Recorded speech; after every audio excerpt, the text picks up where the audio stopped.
জাহান্নামে কেন অনেক নারী থাকবে জানেন? কারণ তারা শুধু নিজেরা অপরাধ করে না, হাজারো মুমিন মানুষের নূর তারা কেড়ে নেয়। দ্যাট ইজ ওয়াই তারা জাহান্নামে বেশি থাকবে। আরেকটা মেজর কারণ হচ্ছে তাদের উদ্ধত মাথা। মেয়েদেরকে বলছি স্পেশালি, হয়তো এই কথাগুলো মেয়েদের কাছেও যাবে। তাদের এই উদ্ধত মাথা আল্লাহর বিধানের সামনে আত্মসমর্পণ করতে চায় না। তাদের এই উদ্ধত মাথাটা আল্লাহর বিধানের সামনে আত্মসমর্পণ করতে চায় না, এ কারণে তারা জাহান্নামে বেশি থাকবে। যে কোনো বিধান আল্লাহ তাদের সামনে বলেন, সব মেয়ের কথা বলছি না, ম্যাক্সিমাম বিভিন্ন যুক্তি তারা দিবে। সামি'না ওয়া আতা'না এই পর্যায়ের না, যুক্তি দিবে। পর্দা করলে কি এখন কেমন করে চাকরি করব, পর্দা করলে কেমন করে পড়াশোনা করা যায়, এখন তো যাইতেই হচ্ছে, কিছু তো করার নাই। বিভিন্ন যুক্তি, হাজারটা যুক্তি তারা দিবে। কে জানি তাদের ব্রেইনটাকে পুরো ওয়াশ করে ফেলছে। রাসূল সাল্লাল্লাহু আলাইহি ওয়াসাল্লাম বলেছেন, দজ্জালের শেষ অনুসারী হবে এক শ্রেণীর নারী।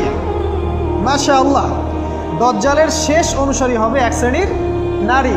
তাদেরকে ঘরে ইসলামিক অনুশাসনে রাখার জন্যে বাবা, ভাই, স্বামী শিকল দিয়ে বেঁধে রাখবে, তারপরেও তারা শিকল ছেড়ে বের হয়ে যাবে, আটকাতে পারবে না, because of their mind is brainwashed. এ কারণে দেখা যায় তাদেরকে যখন কোনো বিধানের কথা আপনি বলবেন, তাদের এই উদ্ধত মাথাটা আল্লাহর বিধানের সামনে অবনত হতে চায় না, বিভিন্ন যুক্তিতর্ক তারা দেয়। এই কারণেই তাদের সংখ্যাটা জাহান্নামে বেশি হবে। আরও কারণ আছে, রাসূল বলেছেন সারা জীবন তাদের জন্য করবেন। স্পেশালি তাদের উদ্দেশ্য করে বলছি, যাদের অ্যাফেয়ার আছে, যতই করেন,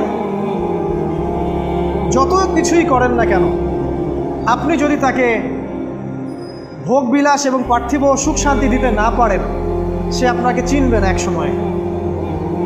আপনি যদি আমাদের কথা বিশ্বাস না করেন, লিখে রাখতে পারেন। আর এমনিতে লিগ্যাল বৈবাহিক সম্পর্কেও সারা জীবন অনেক কিছু করবেন, হঠাৎ একদিন কোনো একটা কারণে ঝগড়া লেগে গেছে, তখন দেখবেন সে বলে বসবে, সারা জীবন তোমার কাছে কিছুই পেলাম।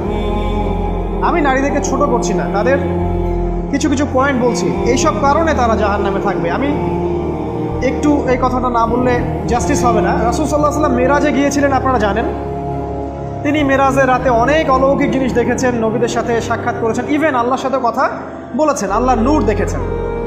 এই সময় সবাই তাকে হাসি মুখে সম্বর্ধনা জানিয়েছিল। যার সাথেই দেখা হয়েছে তার সাথেই তিনি হাসি মুখে অভ্যর্থনা তাকে জানিয়েছে, আসসালামু আলাইকা আইয়ুহান নবী, সবাই বলেছে হাসি মুখে।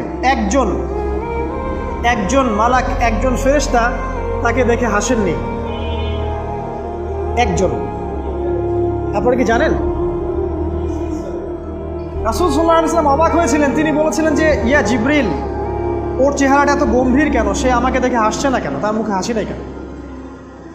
জিবরিল আমিন বলেছেন যে তার নাম হচ্ছে মালাক, সরি তার নাম মালিক, তার নাম মালিক, সূরা যুখরুফের মধ্যে আছে, তার নাম মালিক।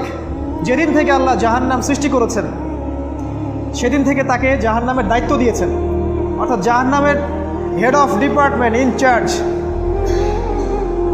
সেদিন থেকে তার মুখের হাসি উঠে গেছে।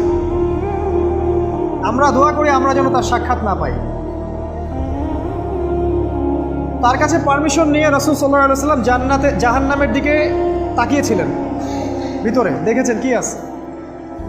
তিনি পরে যা ব্যাখ্যা করেছেন তা হলো, আমি দেখলাম সেখানে খালি মেয়ে আর সেখানে গাড়ি নারী আর নারী। এই হাদিসটা আপনার মাকে বলবেন, আপনার বোনকে বলবেন, আপনার মেয়েকে বলবেন, আপনার স্ত্রীকে বলবেন। এই হাদিসটা যদি কারো হৃদয়ের মধ্যে গেঁথে যেতে পারে, তার দ্বারা অন্যায় কোনো সম্ভব না। কিভাবে একটা মেয়ে সব কিছু উন্মুক্ত করে ঘুরতে পারে যখন অলরেডি তার আত্মা জাহান্নামে জ্বলছে, অলরেডি, কারণ ভবিষ্যৎ তো আল্লাহ জানেন। যেমন উমর রাদিয়াল্লাহু আনহু এর ঘর জান্নাতে আছে, রাসূল সেটা দেখে আসেন নাই? এসে উমর ইবনুল খাত্তাবকে বলেছেন না যে আমি দেখে আসছি তোমার ঘর, আমি ঢুকিনি তোমার ঘরে তোমার আত্মসম্মানের কারণে। তার মানে তিনি পৃথিবীতে বিচরণ করছেন, ঘর তো জান্নাতে অলরেডি তৈরি হয়ে আছে।